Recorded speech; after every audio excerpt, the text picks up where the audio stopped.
জামুগুৰিহাটৰ ঢলাইবিল কেন্দ্ৰত 7 দশকৰ পূৰ্বে বৃহত্তৰ অঞ্চলটো বহু কেইগৰাকী স্বপ্নদ্ৰষ্টা আৰু দূৰদৰ্শী মহান ব্যক্তিয়ে প্ৰতিষ্ঠা কৰা শ্ৰীমন্ত শংকৰদেৱ সেৱাশ্ৰম নামৰ ধৰ্মীয় অনুষ্ঠানটিৰ এইবাৰ 4 দিনীয়া বানাধ্য কাৰ্যসূচীৰ প্ৰতিষ্ঠা দিৱসৰ আয়োজন কৰা হৈছে।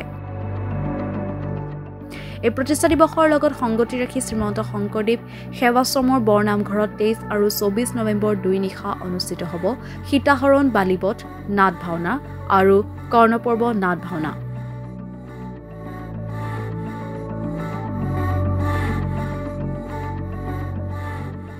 বিগত 1 মাহ ধৰি অঞ্চলটোৰ সুনিপুণ ভাওৰীয়াসকলে চলাই আছে এই ভাওনাৰ আখৰা। সমূহ কাৰ্যসূচীত জাতি ধৰ্ম বৰ্ণ ভাষা নিৰ্বিশেষে সকলো শ্ৰেণীৰ ধৰ্মপ্ৰাণ ৰাজ্যৰ উপস্থিতি আন্তৰিকতাৰে কামনা কৰিছে শ্ৰীমন্ত শংকৰদেৱ সেৱাশ্ৰমৰ প্ৰতিষ্ঠা দিৱসৰ উদযাপন সমিতিৰ সভাপতি বুবুল বৰা আৰু সম্পাদক প্ৰাঞ্জল কলিতাৰ লগতে বিষয়ববীয়া সদস্যসকলে। 22 নৱেম্বৰ আমাৰ গুৰু আসন প্ৰতিষ্ঠাৰ হ'ব। তাৰ লগতে এই অঞ্চলৰ বিশিষ্ট সমাজকৰ্মী প্ৰয়াত গুণধৰ হাজৰিকাৰ স্মৃতিত এখন তোৰণৰ আধাৰশিলা স্থাপন কৰা হ'ব। তোৰণৰ দাতা আমাৰ স্থানীয় বিধায়ক পদ্ম হাজৰিকা আৰু তেখেতৰ পৰিয়ালবৰ্গ। লগতে সেই দিনটোতো আমাৰ স্মৃতিগ্ৰন্থ উন্মোচন, গুৰুগৃহ উন্মোচন ইত্যাদিকে বহুতো কাৰ্যসূচী আমাৰ হাতত আছে। ইতিমধ্যে আপোনালোকে দেখিছে যে আমাৰ এই সেৱাশ্ৰম ভাগৰ কাম কাজ প্ৰায় 90% সম্পূৰ্ণ হৈছে। লগতে আমাৰ সকলো ভাওৰীয়া আহিছে, আহি পেলাই তেওঁলোকে এই অখৰাস্থলীত আজি অখৰা কৰিবলৈ প্ৰস্তুত হৈছে। অহা 21, 22, 23 আৰু 24 নৱেম্বৰত উত্তৰ জামুগুৰি শ্ৰীমন্ত শংকৰদেৱ সেৱাশ্ৰম ভাগ পুনৰ নিৰ্মাণ কৰা হৈছে আৰু সেই উপলক্ষে অহা 22 নৱেম্বৰত পুৱা 9 বজাত এই অনুষ্ঠান ভাগ উদ্বোধন কৰিব আৰু গুৰু আসন প্ৰতিষ্ঠা কৰিব। তাৰ লগতে সমঞ্জস ৰাখি আমাৰ এই অনুষ্ঠান ভাগৰ মূল তোৰণ ভাগ স্বৰ্গীয় গুণধৰ হাজৰিকাৰ শৰণত দাতা শ্ৰীযুত পদ্ম হাজৰিকা দেৱৰ পৰিয়ালবৰ্গই অৰ্পণ কৰিছে। সেই অনুষ্ঠান ভাগ ইয়াত অনুষ্ঠিত কৰা হ'ব।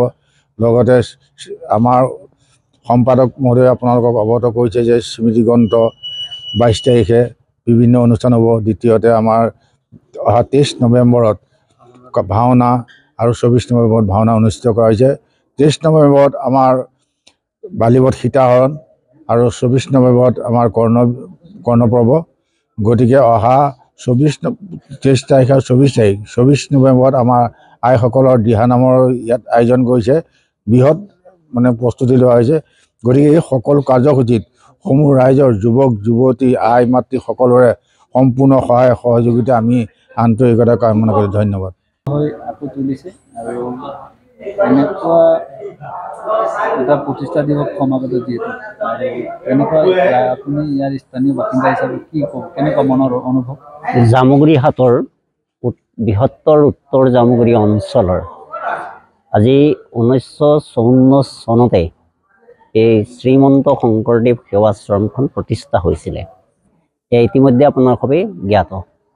আমি অতিকৈ আনন্দিত আৰু গৌৰৱবোধ কৰিছোঁ যে আজি সেৱাশ্ৰমে 1954 চনৰ পৰা বুলি যদিও প্ৰতিষ্ঠা হ'ল, কিন্তু প্ৰতিষ্ঠা হোৱাৰ পিছত আজি 4-5 বছৰ মানৰ পৰা বুলি সেৱাশ্ৰমৰ যিটো গতি, এই গতিটো অত্যন্ত ত্বৰান্বিত হৈছে আৰু সঁচাকৈ গৌৰৱ। আজি জাকত জিলিকা হৈ পৰিছে উত্তৰ জামুগুৰি অঞ্চলৰ এই সেৱাশ্ৰম ভাগ। এই অঞ্চলৰ ৰাইজৰ বাবে আধ্যাত্মিক, সাংস্কৃতিক, সামাজিক সকলো দিশতে কাম কৰিব পৰা এটা অনুষ্ঠান ৰূপে গঢ় লৈ উঠিছে। ইতিমধ্যে আপোনালোকে জানে সেৱাশ্ৰম ভাগৰ যিটো পুনৰ নিৰ্মাণৰ কাম ত্বৰান্বিত হৈছে আৰু এই ক্ষেত্ৰত বিশেষভাৱে সহযোগিতা কৰি বিপুল বৰঙণি আগবঢ়াইছে নদুৱাৰ সমষ্টিৰ মাননীয় বিধায়ক পদ্ম হাজৰিকা ডাঙৰীয়াই। এইখিনিতে আমি সেই সুযোগতে তেখেতকো ধন্যবাদ দিছোঁ। আৰু এই অনুষ্ঠানটোৰ প্ৰয়োজনীয়তা, এই অনুষ্ঠানটোৰ প্ৰাসংগিকতা কিমান এই অঞ্চলৰ ৰাইজে ইতিমধ্যে জানিছে। গতিকে এই অনুষ্ঠানটো যাতে আমি অনাগত দিনত ইয়াক আৰু উজ্জ্বল কৰিব পাৰোঁ, তাৰ প্ৰচেষ্টা আমি অব্যাহত ৰখাৰহে আমি ৰাইজক আচলতে আহ্বান জনাব বিচাৰিছোঁ। ধন্যবাদ।